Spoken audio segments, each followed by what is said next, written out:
Hello दोस्तों, बैलिज्म academy YouTube channel में आपका फिर से बहुत बहुत स्वागत है। दोस्तों, आज के इस वीडियो में हम मोस्ट इम्पॉर्टेंट क्वेश्चंस को सॉल्व करने वाले हैं जो कि आपके यूपी टेट, सुपर टेट, साथ ही साथ आपके लेखपाल एग्जाम के लिए मोस्ट इम्पॉर्टेंट है। दोस्तों, इस वीडियो में मैंने सारे क्वेश्चन सेलेक्टेड लिए हैं जो कि आपके सिलेबस पर बेस्ड होंगे, साथ ही साथ आपके प्रीवियस ईयर क्वेश्चन पर बेस्ड होंगे। तो वीडियो को ध्यान से देखिएगा और वीडियो के लास्ट मुझे जरूर बताइएगा कि आज के इस वीडियो में आपके कितने क्वेश्चन सही हुए।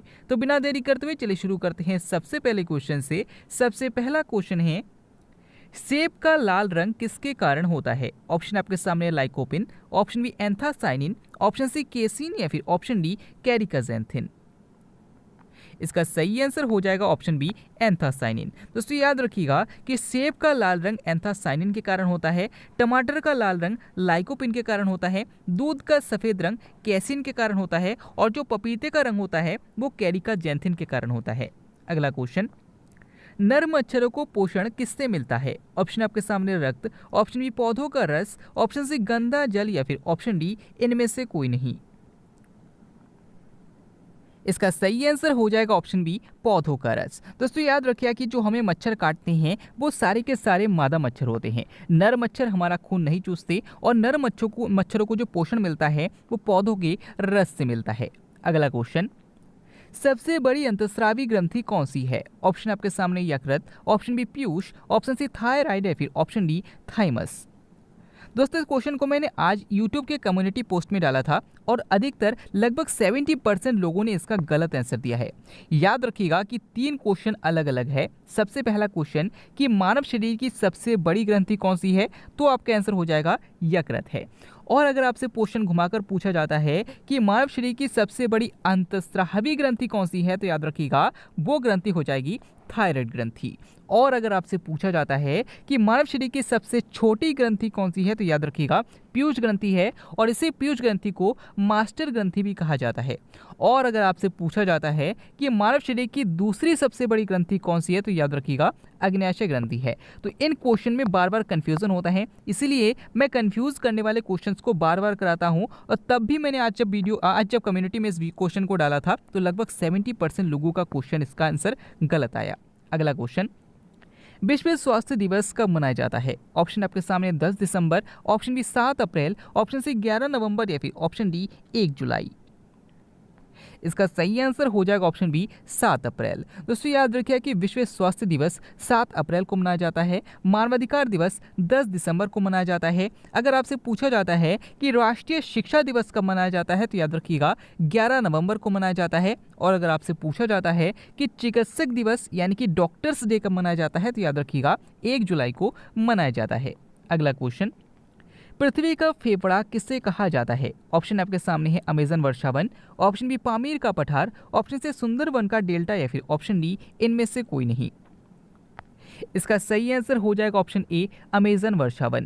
दोस्तों, याद रखिएगा कि सबसे अधिक जैव विविधता वहाँ पर होती है जहाँ पर सबसे अधिक वर्षा होती है और सबसे अधिक तापमान होता है। और याद रखिएगा कि जो अमेजन वर्षावन है यहीं पर सबसे अधिक वर्षा होती है और सबसे अधिक तापमान होता है और इसी कारण से यहाँ पर जो वन पाए जाते हैं वो हरे भरे पाए जाते हैं। और याद रखिएगा इसी को पृथ्वी का फेफड़ा कहा जाता है। अगला क्वेश्चन, आंत का बुखार किसे कहा जाता है? ऑप्शन आपके सामने plague, option B tumour, option C diphtheria या फिर ऑप्शन डी टाइफाइड। इसका सही आंसर हो जाएगा ऑप्शन डी टाइफाइड। दोस्तों, याद रखिए कि टाइफाइड को आंत का बुखार भी कहा जाता है। इंपॉर्टेंट क्वेश्चन है, याद रखिएगा। अगला क्वेश्चन, शरीर के ऊतकों में ऑक्सीजन की कमी क्या कहलाता है? ऑप्शन आपके सामने anosmia, option B hypoxia, option C anaemia या फिर ऑप्शन डी न्यूट्रोफिलिया। इसका सही आंसर हो जाएगा ऑप्शन बी हाइपोक्सिया। दोस्तों, याद रखिएगा कि जब हमारे ऊतकों में ऑक्सीजन की कमी हो जाती है तो इसको हाइपोक्सिया कहा जाता है। अगर आपसे पूछा जाता है कि घ्राण संबंधी कमी यानी कि सुनने संबंधी कमी को क्या कहा जाता है, तो याद रखिएगा एनोस्मिया कहा जाता है। अगला क्वेश्चन, राक्षस घास किसे कहा जाता है? ऑप्शन आपके सामने लेंटाना, ऑप्शन बी बांस, ऑप्शन सी मक्का या फिर ऑप्शन डी दूब। इसका सही आंसर हो जाएगा ऑप्शन बी बांस। दोस्तों, याद रखिए कि जो बांस है ये सबसे तेजी से बढ़ने वाला पौधा माना जाता है, यानी कि ये बहुत तेजी से लंबा होता रहता है। अगर आपसे पूछा जाता है कि कौन सा जानवर बांस खाता है, तो याद रखिएगा जबकि जो पांडा है वो बांस खाता है। अगला क्वेश्चन, चमगादड़ किस ध्वनि तरंगों को सुन सकता है? ऑप्शन आपके सामने अवश्रव्य, ऑप्शन बी श्रव्य, ऑप्शन सी पराश्रव्य या फिर ऑप्शन डी सामान्य। इसका सही आंसर हो जाएगा ऑप्शन सी पराश्रव्य तरंगे। दोस्तों याद रखिएगा कि चमगादड़ के द्वारा पराश्रव्य ध्वनि तरंगों को सुना जा सकता है। अगला क्वेश्चन, पारा युक्त जल पीने से मछलियों में कौन सा रोग हो जाता है? ऑप्शन आपके सामने मिनी माता, ऑप्शन बी वाइल, ऑप्शन सी लोहा मेहता या फिर ऑप्शन डी ड्रॉपसी। इसका सही आंसर हो जाएगा ऑप्शन डी ड्रॉपसी। दोस्तों याद रखिएगा कि पारे की वजह से मनुष्य में मिनी माता रोग हो जाता है और मछलियों में ड्रॉपसी रोग हो जाता है। अगर आपसे पूछा जाता है कि गंदे पानी के सेवन से कौन सा रोग हो जाता है तो याद रखिएगा वाइल रोग हो जाता है। अगला क्वेश्चन, शांति स्वरूप भटनागर पुरस्कार किस क्षेत्र में दिया जाता है? ऑप्शन आपके सामने पर्यावरण, ऑप्शन बी शांति, ऑप्शन सी विज्ञान या फिर ऑप्शन डी समाज सेवा। इसका सही आंसर हो जाएगा ऑप्शन सी विज्ञान। दोस्तों याद रखिए कि शांति स्वरूप भटनागर पुरस्कार विज्ञान के क्षेत्र में दिया जाता है। अगर आपसे पूछा जाता है कि कलिंग पुरस्कार किस क्षेत्र में दिया जाता है तो याद रखिएगा कि कलिंग पुरस्कार भी विज्ञान के क्षेत्र में ही दिया जाता है। अगला क्वेश्चन, मनुष्य के जीवन काल में कितने दांत जीवन में 2 बार निकलते हैं? ऑप्शन आपके सामने 12, ऑप्शन बी 14, ऑप्शन सी 20 या फिर ऑप्शन डी 24। इसका सही आंसर हो जाएगा ऑप्शन सी 20। दोस्तों याद रखिए कि मनुष्य के जीवन काल में 20 दांत जो हैं वो पूरे जीवन काल में 2 बार निकलते हैं। अगला क्वेश्चन, बरगद की शाखाओं से निकलने वाली जड़ें किस प्रकार की जड़ें होती है? ऑप्शन आपके सामने परजीवी, ऑप्शन बी अपस्थानिक, ऑप्शन सी शंकु रूपी या फिर ऑप्शन डी स्तंभ मूल। इसका सही आंसर हो जाएगा ऑप्शन डी स्तंभ मूल। दोस्तों जो बरगद का पौधा होता है उसमें जो लटकी हुई जड़ें होती है ये स्तंभ मूल प्रकार की जड़ें होती है। तो ये क्वेश्चन भी पूछा जाता है, याद रखिएगा। अगला क्वेश्चन, कौन सा विटामिन शरीर को रोगों से प्रतिरक्षा प्रदान करता है? ऑप्शन आपके सामने vitamin A, option B vitamin C, option C vitamin D या फिर ऑप्शन डी विटामिन ई। इसका सही आंसर हो जाएगा ऑप्शन ए विटामिन ए। दोस्तों याद रखिएगा कि विटामिन ए जो है ये हमारी बॉडी में शरीर को रोगों से प्रतिरक्षा प्रदान करता है, यानी कि रोगों से लड़ने की क्षमता प्रदान करता है। अगला क्वेश्चन, कौन सा तत्व वृक्क में पथरी बनने से रोकता है? ऑप्शन आपके सामने potassium, option B sodium, option C magnesium या फिर ऑप्शन डी जिंक। इसका सही आंसर हो जाएगा ऑप्शन सी मैग्नीशियम। दोस्तों याद रखिएगा कि जो हमारी किडनी होती है यानी कि जो वृक्क होता है उसमें जो पथरी होती है वो कैल्शियम ऑक्सलेट की बनी होती है। तो ये भी पूछा जाता है कि जो वृक्क की पथरी है वो किसकी बनी होती है तो याद रखिएगा कैल्शियम ऑक्सलेट की बनी होती है। और अगर आपसे पूछा जाता है कि कौन सा तत्व वृक्क की पथरी को बनने से रोकता है तो याद रखिएगा मैग्नीशियम रोकता है। अगर आपसे पूछा जाता है कि पर्णहरिम में कौन सा तत्व पाया जाता है तो याद रखिएगा मैग्नीशियम पाया जाता है।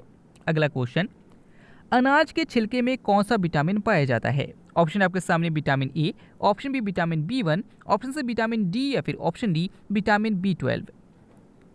इसका सही आंसर हो जाएगा ऑप्शन बी विटामिन B1। दोस्तों याद रखिएगा कि अनाज के छिलके में विटामिन B1 पाया जाता है। अगर आपसे पूछा जाता है कि किस विटामिन में कोबाल्ट पाया जाता है तो याद रखिएगा विटामिन B12 में पाया जाता है। अगला क्वेश्चन, अधिकांशतः कीट किस अंग द्वारा श्वसन करते हैं? ऑप्शन आपके सामने फेफड़ा, ऑप्शन बी उदर, ऑप्शन सी बातक या फिर ऑप्शन डी त्वचा। इसका सही आंसर हो जाएगा ऑप्शन सी बातक। दोस्तों याद रखिएगा कि कीटों का सबसे बड़ा लक्षण ये होता है कि कीटों में 3 जोड़ी टांगे होती है, लेकिन याद रखिएगा कि जो मकड़ी है ये कीट नहीं है क्योंकि इसमें 4 जोड़ी टांगे होती है। और जितने भी कीट होते हैं उनका खास लक्षण ये भी होता है कि वो जो श्वसन करते हैं वो अधिकांशतः बातक से करते हैं यानी कि ट्रैकिया से करते हैं। अगला नेक्स्ट क्वेश्चन है, एंट अमीबा हिस्टोलिटिका नामक परजीवी मानव शरीर के किस अंग में उपस्थित होता है? ऑप्शन आपके सामने आंत, ऑप्शन बी हृदय, ऑप्शन सी अमाशय या फिर ऑप्शन डी यकृत। इसका सही आंसर हो जाएगा ऑप्शन ए आंत। दोस्तों याद रखिए कि जो एंट अमीबा हिस्टोलिटिका नामक परजीवी पाया जाता है वो हमारी आंत में पाया जाता है। इंपॉर्टेंट क्वेश्चन है, याद रखिएगा। अगला क्वेश्चन, रेशे युक्त भोजन लेने से किस रोग के होने की संभावना कम हो जाती है? ऑप्शन आपके सामने plague, option B tumour, option C diphtheria या फिर ऑप्शन डी डेंगू। इसका सही आंसर हो जाएगा ऑप्शन बी ट्यूमर। दोस्तों याद रखिए कि रेशे युक्त भोजन लेने से ट्यूमर जो रोग है इसके होने की संभावना कम हो जाती है। अगला क्वेश्चन, कौन सा जीव अपनी आंत में जल का संग्रहण करता है? ऑप्शन आपके सामने चूहा, ऑप्शन में नेवला, ऑप्शन सी ऊंट या फिर ऑप्शन डी घड़ियाल।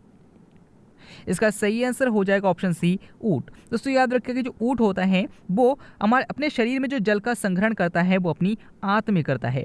आपका क्वेश्चन ये होगा कि ऊंट के कुबड़ में क्या होता है, तो याद रखिएगा कि ऊंट के कुबड़ में बसाह का संग्रहण होता है। अगला क्वेश्चन, नेक्स्ट क्वेश्चन है, इनमें से कौन सा एक कीटभक्षी पादप है? ऑप्शन आपके सामने घटपर्णी, option B lantana, option C rafflesia या फिर ऑप्शन डी सिकोया। इसका सही आंसर हो जाएगा ऑप्शन ए घटपर्णी। दोस्तों याद रखिए कि जो घटपर्णी पौधा है ये एक कीटभक्षी पादप है, यानी कि ये पौधा कीटों का भक्षण करता है, यानी कि कीटों को खाता है। अब आपका क्वेश्चन ये होगा कि ये पौधे कीटों को क्यों खाते हैं, तो याद रखिएगा कि इन पौधों में नाइट्रोजन की कमी होती है और इसी नाइट्रोजन की कमी को पूरा करने के लिए ये कीटों का भक्षण करते हैं और कीटों को खाते हैं और उनसे नाइट्रोजन की पूर्ति करते हैं। अगला क्वेश्चन, इंसुलिन की खोज किसने की थी? ऑप्शन आपके सामने डार्विन, ऑप्शन बी एफ बेटिंग, ऑप्शन सी लैमार्क या फिर ऑप्शन डी लुई पास्चर।